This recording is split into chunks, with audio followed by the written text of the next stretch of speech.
All right, welcome back to another episode of Keeping Up with Kamloops United FC. Today we have Sporting Director David Ousted here with us today. David, how's everything going? It's going well, thank you. How are you, my friend? I'm good. I'm good. Thanks for joining us. You have some exciting new things to talk about today, specifically the new programs within the youth. Tell us a bit about it. Yeah, no, we're super excited. We've worked hard over the last little period here to really create something that can move our club in the right direction. Our new community program is something we're very excited about. Six locations in development centers where we can have technical staff oversee the training, and including that our dedicated player program. Can you give us a little bit more information about the dedicated player program and like what it has to offer? Yeah, no, dedicated player program is something we're very excited about. 40 plus week program, going to a year round, including futsal sessions as well. More than 80 technical and tactical sessions, and all led by highly qualified technical staff that's going to implement what we want in this program, and kind of implement the core principles we've talked so much about at this club. This is for the player that's dedicated to their development, who wants a higher cadence of training, and really enjoys the game and wants to see more of it. I think it's important that we have the ability for these players to develop at the club. We have the community program, which I think is a fantastic way of connecting into friends, connecting into soccer, getting a love of the game, and then that little differentiator that the dedicated player program is for the player who wants more playing time, wants more cadence of training, and a higher level of training as well. So the whole club now offers the ability for players looking to get into the game all the way to players that are eyeing a higher level, which is great. So what kind of models are you guys doing within the club to kind of make that happen? Yeah, we spent many hours looking at this and wanting to make sure that there's consistency throughout the club, all the way from U8 to U18s. We're going to start having same core principles, but also the same game model and the same type of playing style.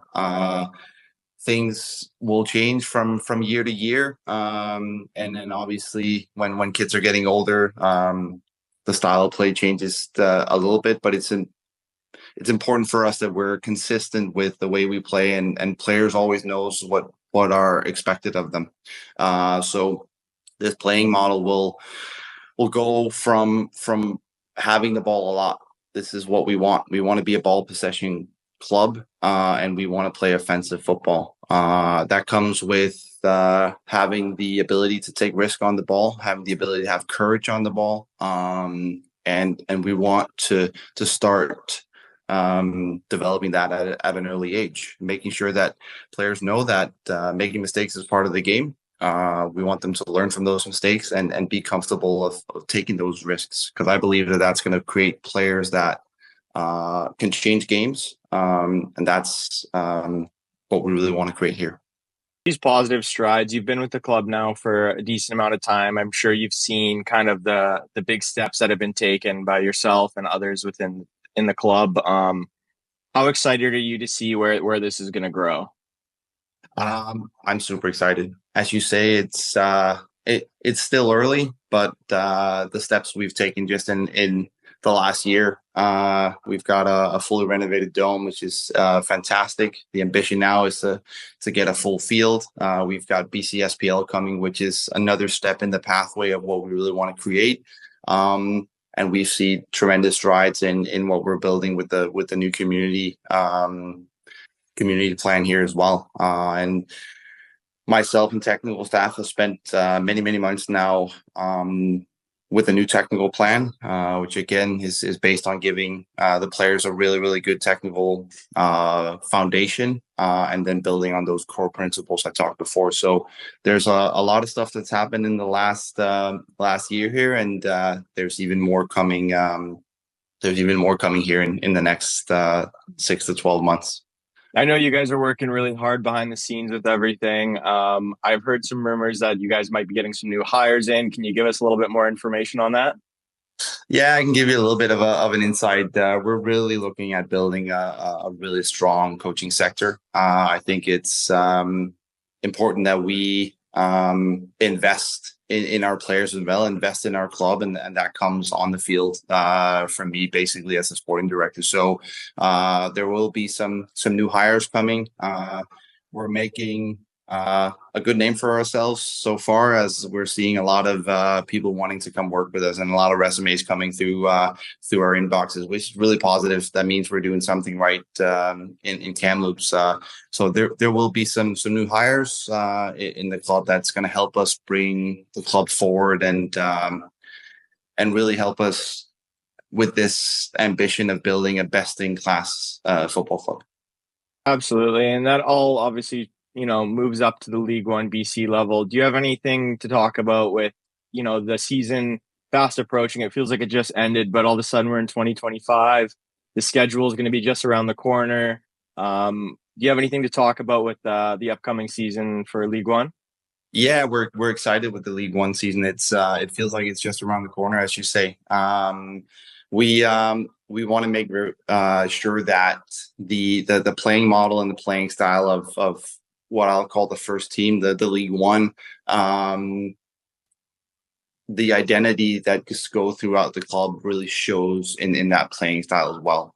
The core principles, which I talked about, but also this idea that we want to play offensive and exciting football. We want to make sure that the community, the fans, the kids come and watch this because it's enjoyable to watch. And as I said, regardless if it's our U8s or our first team that steps on the field, we want to make sure that people that see these games can recognize that that's a Kamloops United team. And it comes from building this exciting brand of football. Hopefully, we want to go toe to toe with the best teams in League One. We think we have the ability to do that. It's going to take time to build into this model, but I think it's a mindset change as well. It's a mindset of saying we do have the talent here in Kamloops to go compete, and we're going to try to build that out.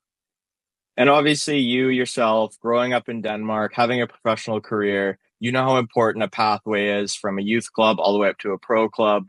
We're starting to see more and more of that with the team. We're seeing players go have a shot at play pro, and it's working out. So how do you feel about the pathway that's being created here?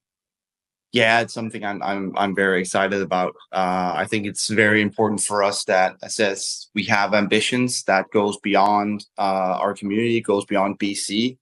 For me, it has to go internationally. We have to build those pathways inside Canada, but outside Canada as well. That's the ambition that this club have. I'm leaving to Europe shortly here to go build some of the partnerships and build some of those pathways, and hopefully I can return shortly with exciting news. But it's an ongoing process, and there are already now relationships. We already now have players over looking at professional opportunities. We have this January here. We've got a player in Denmark on trial. And it's exciting for us to be able to build those pathways. We'll build even more of those. It's going to sound weird, but I want our players to leave. It's not something that sporting directors normally say, but I want to create those pathways for them, those opportunities to go outside Kamloops, to go outside our clubs. And that's what we're working diligently to create. It's important for us that people enjoy being at our club. People love this club, but I want them to have the opportunity to leave, and we won't stand in anybody's way of getting opportunities. That's a core principle that we're going to hold as well. Absolutely. Well, we'll have to get you back on soon because it seems like every month you guys have some new exciting things happening. So we'll have to make these interviews a little bit more regular with you guys because you just keep constantly popping out exciting news. So thank you for joining us today, and we'll catch up with you when you're back. Have a safe trip over, and best of luck. Thank you very much. Pleasure.